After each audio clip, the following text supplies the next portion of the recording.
Caso Raíssa, então, é exclusivo, novidades no caso Raíssa. Bom, vamos começar falando do Johnny. O Johnny ficou conhecido na televisão por ser filho adotivo do Marcelo. Marcelo foi quem confessou ter matado a Raíssa. Esse é o Marcelo, ó. O Marcelo, ele fazia vários trabalhos. Entre os trabalhos dele, ele era comediante, ele era humorista. O Marcelo foi preso, confessou que matou a Raíssa. A história você já sabe, eu não preciso entrar em detalhes. Mas qual é a novidade? O filho adotivo, ele estava detido por ocultação de cadáver, disse que no desespero fez aquilo para poder ajudar o pai. Ele foi solto. É que a justiça diz que ele não precisa de tornozeleira. Olha só, o sujeito vai lá para o meio do mato, ajuda no transporte do cadáver de uma mulher, trabalha ali na ocultação do cadáver, cava buraco, pega o carro, limpa o carro, procura a câmera de segurança e a justiça diz que não precisa colocar a tornozeleira nele.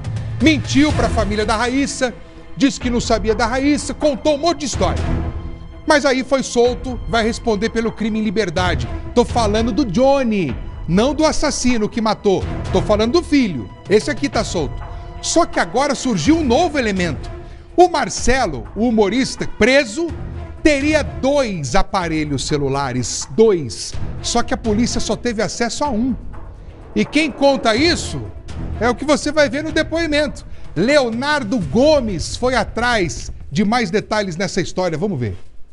Com o uniforme de presidiário, Johnny de Assis respondeu todas as perguntas do delegado. E não só isso, fez até mesmo reflexões sobre o crime. Eu acho, na minha percepção, doutor, é que ele queria, de alguma forma, se declarar para ela, não tinha como atrair ela para poder fazer isso, não sei.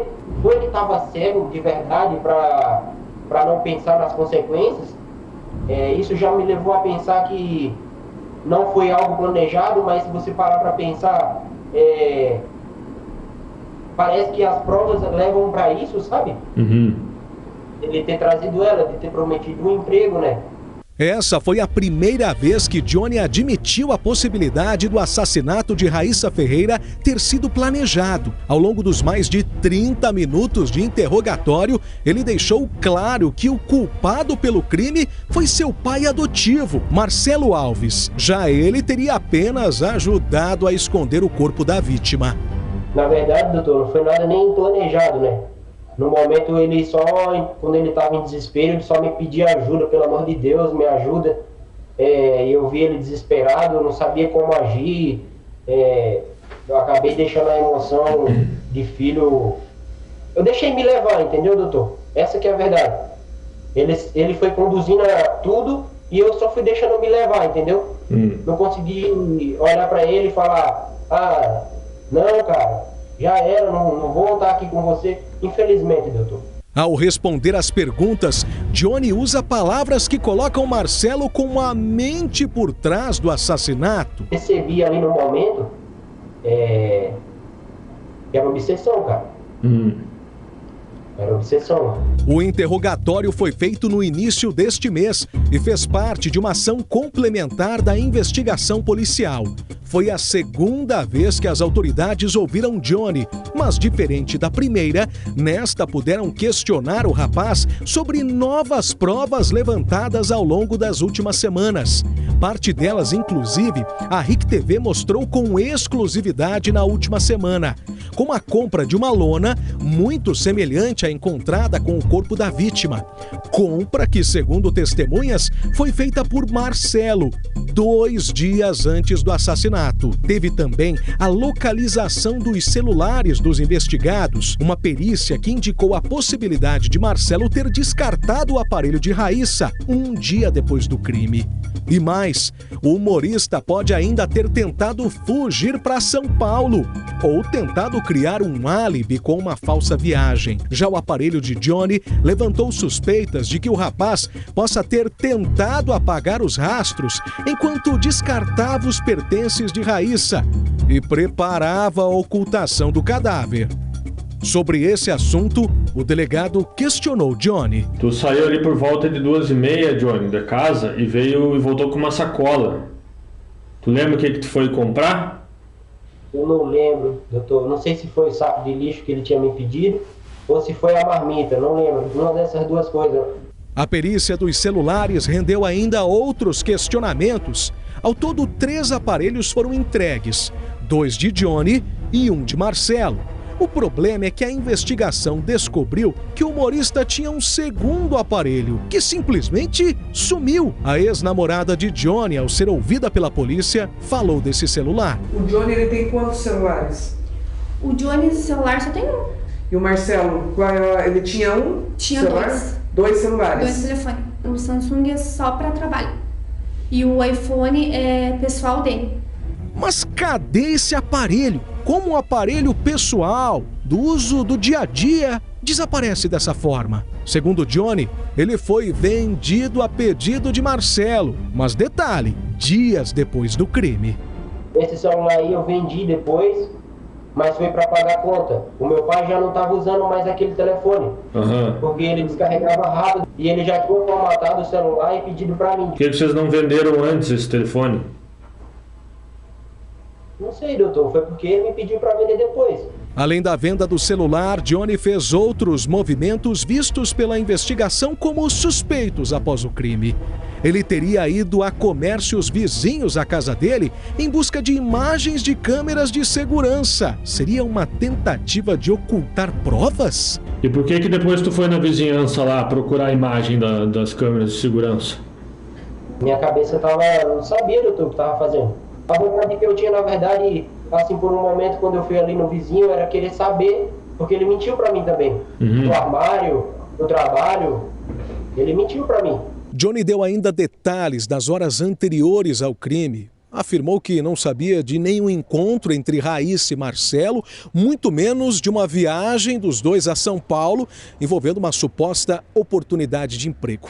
Falou apenas que no dia anterior ao crime fez um favor a Marcelo ao pegar um carro com um amigo, o mesmo veículo que foi usado para transportar o corpo de Raíssa. Ele perguntou para mim, Johnny, será que você pode conversar com o para ver se ele me empresta o carro para eu pegar um armário? Só que no momento eu não desconfiei absolutamente nada, eu achei que meu pai jogava limpo comigo, assim, em relação a ele, porque sempre falei tudo da minha vida para ele, sabe?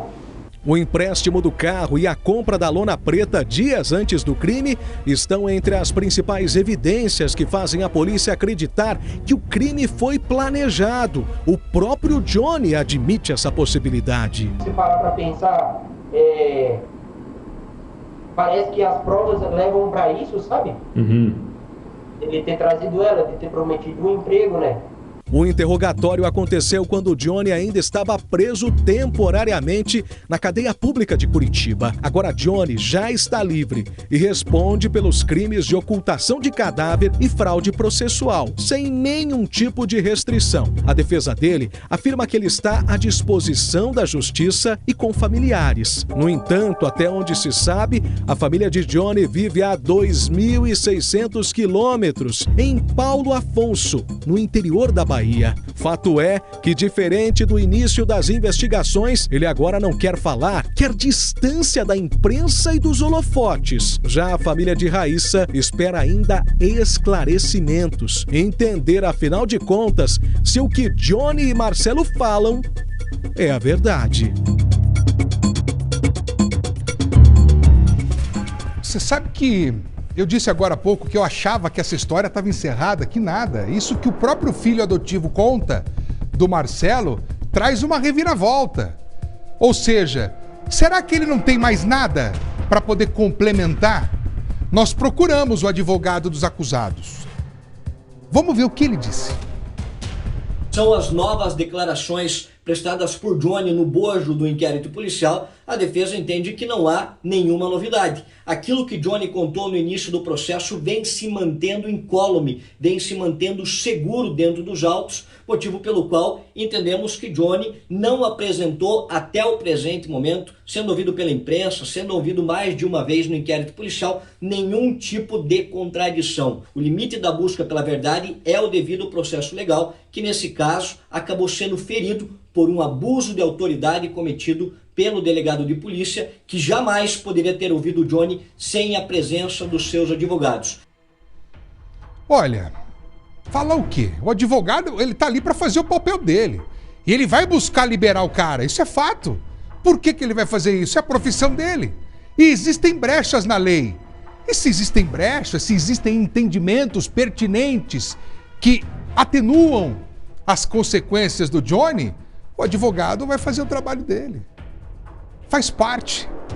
Eu sei que você está em casa assistindo, você fala, pô, eu não consigo acreditar, o cara estava junto, ele fez um monte de coisa, participou. Tudo bem, para a lei tá tudo bem, tanto que ele está na rua e não tem tornozeleira. Você está entendendo como é que funcionam as coisas? Então, assim, vamos aguardar o que vai acontecer daqui para frente. Eu sei que isso causa uma revolta absurda, não deveria ser assim. Só que o advogado da família da Raíssa também falou sobre essas novidades e eu quero mostrar para você essa outra parte agora. Marcelo, quando foi ouvido, tentou alegar um homicídio privilegiado que caiu por terra. Johnny, quando foi ouvido, alegou em reiteradas ocasiões que apenas dirigiu o veículo, o que já foi constatado pela investigação que é uma mentira. O que podemos afirmar com convicção é que os acusados não pretendiam confessar o crime. Durante os 8 dias seguintes à morte, agiram estrategicamente para ocultar qualquer forma de vestígios ou rastro do crime. No entanto, quando constataram que todos os indícios apontavam para eles, decidiram falsear uma confissão, com o intuito de obter vantagens na redução da pena. Você sabe que a Raíssa trabalhava num posto de combustível, na loja de conveniência, aqui perto da TV. Tem uma loja, um posto Ipiranga, em frente à Havan, aqui descendo o Pilarzinho, ela trabalhava ali. Uma menininha desse tamanho. Gente, sério, ela é pequenininha. Pouco mais de 1,50 m, talvez. Você imagina o Marcelo, tem o meu tamanho, o Marcelo é grandão, tem quase 2 metros de altura. Que chance essa menina teve? Agora, pra quê, né? Que morte cruel. Uma paixão que esse cara alimentou pela menina. Ele começou a cuidar dela porque conhecia ela lá na Bahia, quando ela tinha 9 aninhos de idade. Já tinha seus 20 e poucos anos. Aí hoje com 40 e alguma coisa, a menina cresceu, 23, bonita. Ele desenvolveu por ela um amor, um desejo. Ele queria com ela um relacionamento emocional diferente do que o provocado pela amizade. Ela olhou pra ele e falou, Marcelo, você tá maluco, Marcelo? Conheci ele desde criança. O cara matou a menina. Dói pensar num negócio desse. Dói saber que muitas vezes a palavra não quero, não tô afim, pode desencadear uma tragédia. Olha,